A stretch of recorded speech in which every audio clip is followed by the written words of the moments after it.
বিসমিল্লাহির রহমানির রহিম। আসসালামু আলাইকুম। আমি আজ আপনাদের দেখাবো যে কিভাবে বিসি জার্মিনেশন করে চারায় পরিণত হয়। এখানে আমি মিষ্টি কুমড়ার বিসি নিয়েছি। দেখেন, এটারে পানি দিয়ে দিলাম। এটা যতক্ষণ পর্যন্ত নিচে না যাবে ততক্ষণ পর্যন্ত উঠাবেন না। এটা নিচে যখন ডুবে যাবে তখন বুঝবেন যে এটা পারফেক্ট হয়েছে। তখন কি করবেন, এই যে দেখেন, একটা নিবেন, টিস্যু নিবেন, একটু ভিজা টিস্যু নিয়ে তার ভিতরে পেঁচাবেন। পেঁচায়ে যাদের রোদ থাকে তারা রোদ্রে দিবেন। আমার এখানে আমার হিট আছে, যে ব্যথাটা তাহলে হিটে তার ভিতরে রেখেছিলাম। দেখেন, মাশাআল্লাহ, একটা বিষও মিস হয় নাই, সব জার্মিনেশন হয়ে গেছে। দেখেন,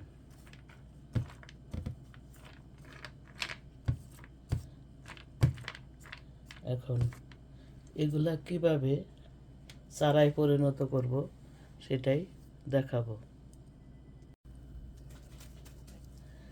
এই যে বক্সগুলা, এগুলা এখন যে বীজগুলা জার্মিনেশন হয়েছে সেগুলা এর ভিতর চারায় পরিণত করব। এই যে এগুলা কোকোবিট, ভিডিওটা না ছেড়েই করছি। এই যে এগুলো কোকোবিট, এগুলো অ্যামাজন থেকে কিনছি, বাংলাদেশে তো অ্যাভেলেবেল, এটার অভাব নাই। আমি বেশি দেখাবো না, অল্প একটু দেখাবো। এখন এই যে এখানে কিছু দিয়া একটা গর্ত করবেন। গর্ত করে জার্মিনেশনের, এটা হলো শিকড়, এই শিকড়টা নিচের দিকে দিবেন। বিসমিল্লাহ। এই যে হয়ে গেল ওর কাজ। আমার দেওয়ার দরকার দিলাম, ও এখন নিজেই ওর কাজ করবে। এই যে দেখেন শিকড়, এটা মাটির নিচে দেবো। এটা হলো জুগিনি, মিষ্টি কুমড়া না।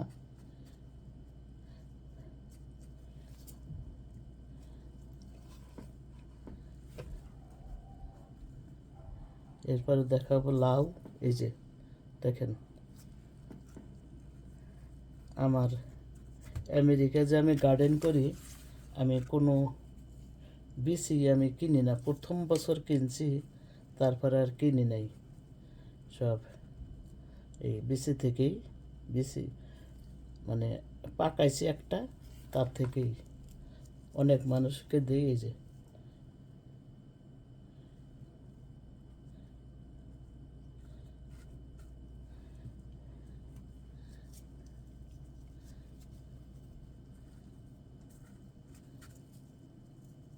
সবথেকে আগে ওঠে মিষ্টি কুমড়া আর জুগিনি, আর লাউ হতে দেরি লাগে। একটা হয়ে গেল।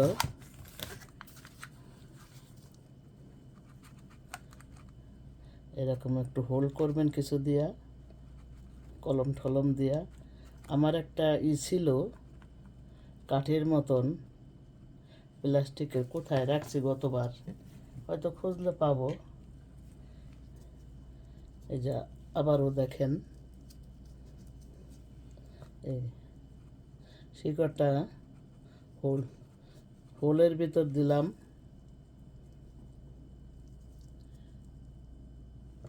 আর যারা বাংলাদেশে আছেন তারা এটারে রোদ্রে রাখবেন।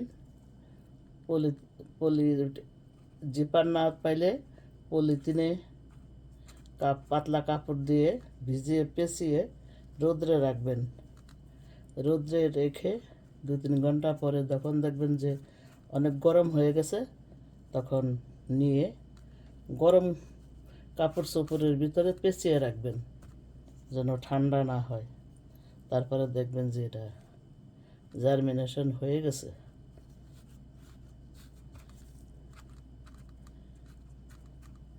যখন এটা চারায় পরিণত হয়, আল্লাহ যদি বাঁচিয়ে রাখে, তখন দেখাবো। এটা হলো এটার বক্স। আমি বক্সের নিচে একটু পানি দিয়ে দিলাম। এই পানিটা উপর দিয়ে দিবেন না। এই যে দেখেন, এটা অ্যামাজনে কিনতে পাওয়া যায়, বাংলাদেশে আছে কিনা আমি জানি না, আমি দেখি নাই। এই যে এখন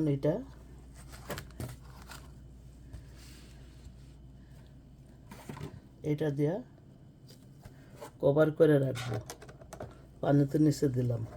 আর এটা উঁচা করব না, এটা এটার ছিদ্রটা বন্ধ।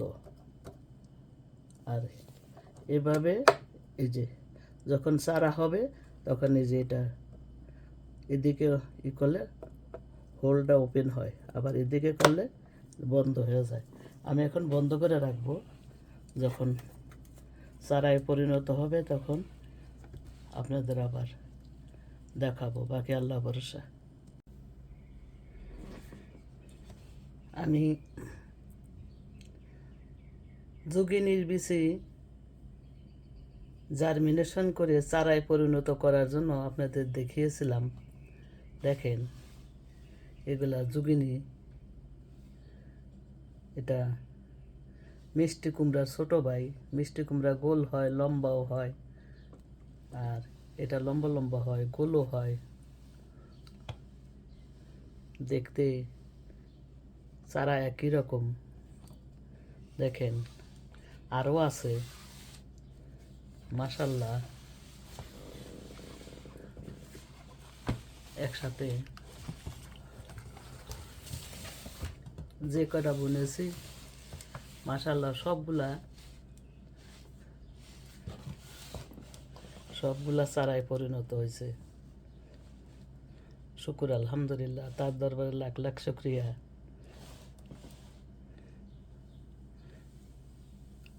এখন এটারে আর ট্রান্সফার করব না। এটা আরে 2-3 দিন রোদ্রে দিয়ে, এখন রোদ বেরোইছে, ঠান্ডা আরও 1 সপ্তাহ থাকবে। দিনে একটু গরম থাকে, রাতে ঠান্ডা, তাই কাজে ছোটো গাছ মারা যাবে। তো ঘরে রাখবো। তারপরে এগুলা মাটিতে দিয়ে দেবো। মাটিতে গর্ত করে কেনা মাটি, জৈব সার একসাথে মিক্স করে, এরা পাতা পচা সার পছন্দ করে, ওগুলা আছে সব একসাথে মিক্স করে এগুলা বুনবো। গতবার এক একটা জুগিনি আপনারা দেখেছেন কিনা জানি না, এক একটা জুগিনি প্রায় 1.5 কেজি 2 কেজির মতো লম্বা হয়েছে, মোটা। একটাই এক তরকারির বেশি। এটা বড় জাতের, এটা কালো হয়। যদি আমার এই জুগিনির ভিডিও জার্মিনেশন, বিচি থেকে জার্মিনেশন করে চারায় পরিণত করেছি, অনেক পরিশ্রম করছি, কষ্ট করছি। যদি আপনাদের কোনো উপকারে এসে থাকে, ওইটাই আমার সার্থক। যদি বিন্দু পরিমাণ মতো আপনাদের উপকারে আসে আর ভালো লেগে থাকে, তাহলে এটা লাইক দিয়ে সাবস্ক্রাইব করার অনুরোধ রইল।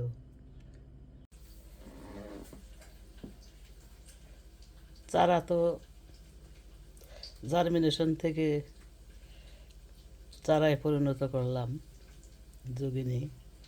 এখন এটা এর তো খাবার দরকার। যখন চারাটা বড় হবে, তখন তো এর খাবার দিতে হবে। এখন দেখেন কিভাবে এর খাবারটা তৈরি করি। এখানে আলু নিয়েছি মিডিয়াম একটা, আর একটা নিয়েছি কমলা লেবুর কোষগুলা কুচি কুচি করে কেটে চোকলাগুলা কুচি কুচি করে কেটে নিয়েছি, আর 2টা গাজরের চোকলা কুচি কুচি করে কেটে ভিজিয়ে রেখেছিলাম। কালকে ভিজিয়েছি, আগামী দিন এটা সেকে যে লিকুইড পানিটা 1 বাটি হলে 7 বাটি পানি মিক্স করে ডাইরেক্ট গাছে দিবেন না, এই যে এই বক্সের ভিতর দিয়ে তারপরে খাবারটা এই বক্সের ভিতর দিবেন, তারপরে এটা দিয়ে দিবেন। ডাইরেক্ট যদি গোড়ায় খাবার দেন তাহলে এই চারা মারা যাবে। আমার কষ্ট সার্থক তখনই হবে যখন আপনাদের ভালো লাগবে। যদি একটুও ভালো লেগে থাকে তাহলে সাবস্ক্রাইব করার অনুরোধ রইল। আবার হাজির হয়ে যাব নতুন কোনো ভিডিও নিয়ে। পাশেই থাকবেন। আসসালামু আলাইকুম। আল্লাহ হাফেজ।